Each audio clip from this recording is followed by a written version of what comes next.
Good morning. আজকে last day, আজকে Sunday. আজকে আমরা ফিরে যাচ্ছি, তো এখন ব্রেকফাস্টে যাব। ব্রেকফাস্ট হয়ে গেলেই বেরিয়ে পড়বো আবার মুম্বাই গিয়ে সেই আবার কাজ, গিয়ে ক্লাস। একটু টাইম চেঞ্জ করতে হয়েছে এটার জন্য, তো সন্ধেবেলা আজকে ক্লাস নেব। যাই হোক, চলো যাই ব্রেকফাস্টে আজকে, কারণ বুফে হবে ডেফিনেটলি, বিকজ আজকে প্রচুর গেস্ট। উইকেন্ড না, ন্যাচারালি এখানে স্যাটারডে সানডে ফুল হয়ে যায়।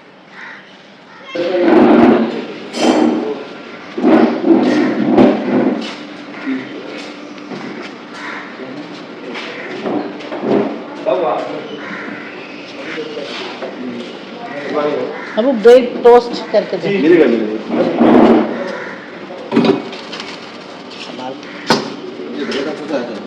हाँ, कांदा पोहा, उपमा, आज बहुत वैरायटी है। Idli,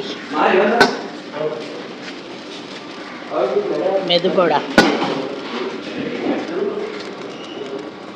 sambar,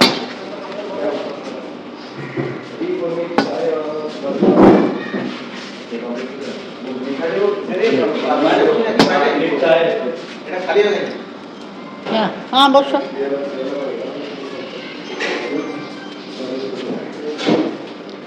boiled egg.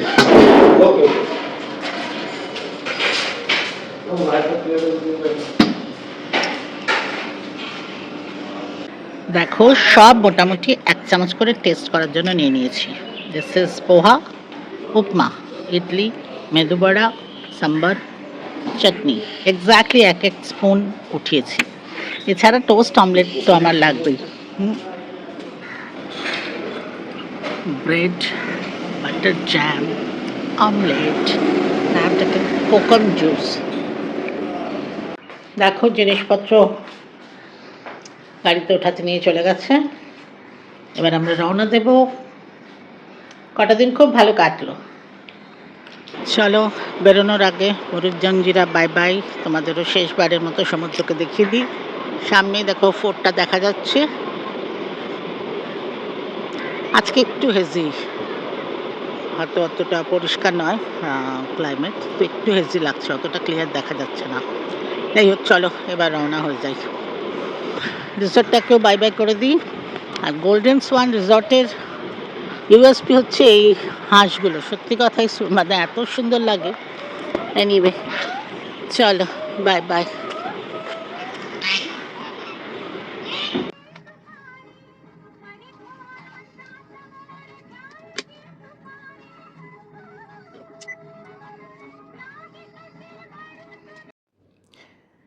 দেখো আমরা রওনা হয়ে গেছি, কিন্তু আমরা না, যেটা অ্যাকচুয়ালি আসার সময় হয়েছিল, যেটা বলেছিলাম যে আমরা আলিবাগ হয়ে আসি নর্মালি, তো সেটা দিয়ে আসিনি বলে অনেকটা ঘুরে আসতে হয়েছে। তো আমরা না অনেক চেষ্টা করলাম, অনেক লোকজনকেও জিজ্ঞেস করলাম, গুগল ম্যাপেও বারবার দেখছিলাম, বাট কখনোই আমাদের আলিবাগ দিয়ে দেখাচ্ছে না। আর এখানকার লোকাল লোকেরাও বলল যে যেহেতু ওখানে কাজ চলছে, সেহেতু রাস্তাটাও ভালো না, প্লাস হয়তো আরও বেশি সময় লাগতে পারে, কারণ ওই একদিক করে গাড়ি ছাড়ছে। তো যাই হোক, আমরা আর রেস্ট নিলাম না। তবুও একবার মনে হচ্ছিল যে চলে যাই, তারপর দেখা যাবে। কিন্তু যেহেতু আমার আজকে ফেরার তাড়া আছে, কারণ আমার এসে ক্লাস আছে, তো সেই জন্য আমরা আর খুব একটা রিস্ক না নিয়ে সেই পুরনো রাস্তাতেই আবার যেতে শুরু করলাম।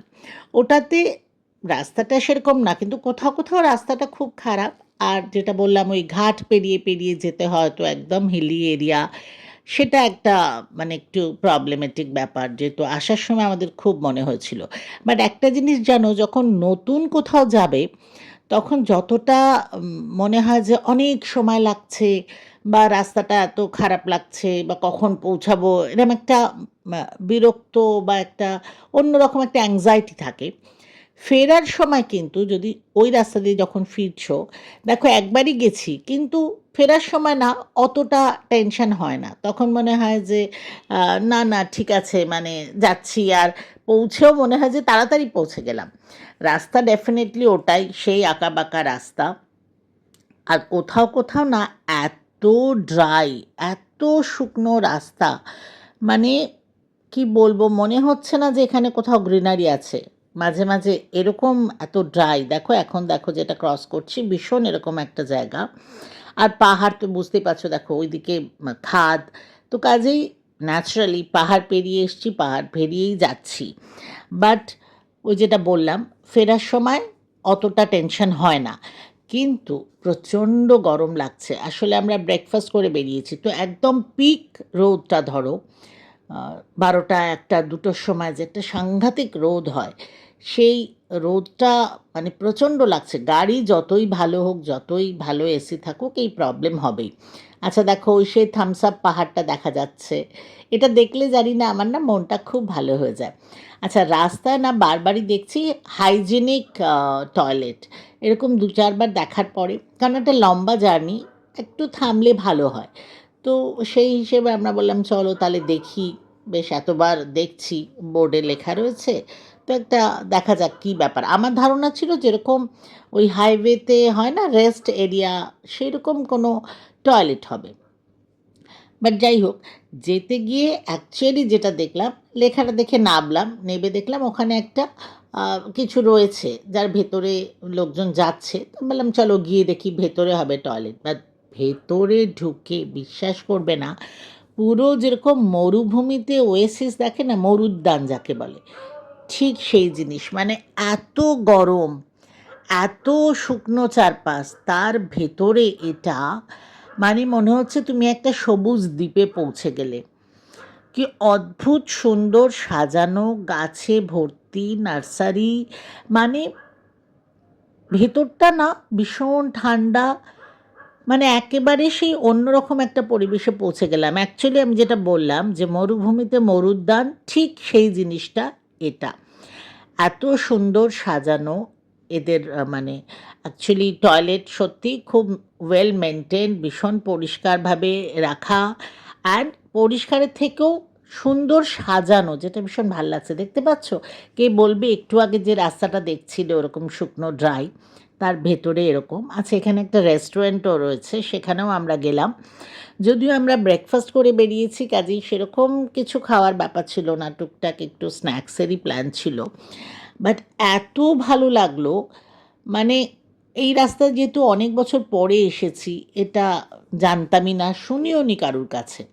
তো জাস্ট আমরা টয়লেটের জন্য এলাম, বাট এসে যেটা দেখলাম, মন প্রাণ ভরে গেল। এত সুন্দরভাবে এটা মেনটেন করছে, আর সত্যি প্রচুর লোকজনও এসেছে। আর এখানে না এই রেস্টুরেন্টে পুরো র্যাকে ভর্তি অর্গানিক চিপস, খাবার দাবার সব কিছু এখানে বিক্রি হচ্ছে। মানে ভীষণ ভালো লাগলো। যেটুকু সময় ছিলাম, হয়তো হার্ডলি আমরা আধা ঘন্টাই ছিলাম, বাট তাতে না মনটা খুশি হয়ে গেল। দেখো এই যে ওএনজিসি কলোনি, আমরা অ্যাকচুয়ালি ভেবেছিলাম ফেরার পথে একবার যাব, 4 বছর এখানে কাটিয়েছি, বাট আলটিমেটলি সেটা আর ইচ্ছেও করলো না, এক তো গরম প্লাস ওই যে বললাম পৌঁছনোর তাড়া। তো যাই হোক, দেখো দেখে বুঝতে পারছো কংক্রিটের জঙ্গলে এসে গেছি, আমার পাড়াতে পৌঁছে গেছি। চলো এক্ষুনি বাড়ি যাব। কিন্তু ওই বাড়ি গেলে যেটা হয়, ভীষণ রিনি ঝিনুককে মিস করি, যে দরজা খুলবো কেউ দৌড়ে আসবে না, ওটা ভাবতে ভীষণ খারাপ লাগে। বাট যাই হোক, বাড়ি তো যেতেই হবে। তো চলো এবার বাড়ি পৌঁছে কি দেখি লক্ষ্মী কি করেছে। দেখো বাড়ি পৌঁছে গেছি, আর লক্ষ্মীকে বলেছিলাম একদম সিম্পল ডাল ভাত করে রাখতে, তো ও করে গুছিয়ে রেখে গেছে। চলো এবার ফ্রেশ হয়ে নিই। দেখো 4 দিন বেশ ভালো কাটলো, কিন্তু যতই বলো নিজের বাড়িতে এলে না একটা অন্যরকম ভালো লাগা। যদিও আমি বলি যে খুবই মিস করি, যখন বিশেষ করে বাড়িতে ঢুকি তখন খুব খারাপ লাগে, বাট তবুও চলো ফ্রেশ হয়ে যাই।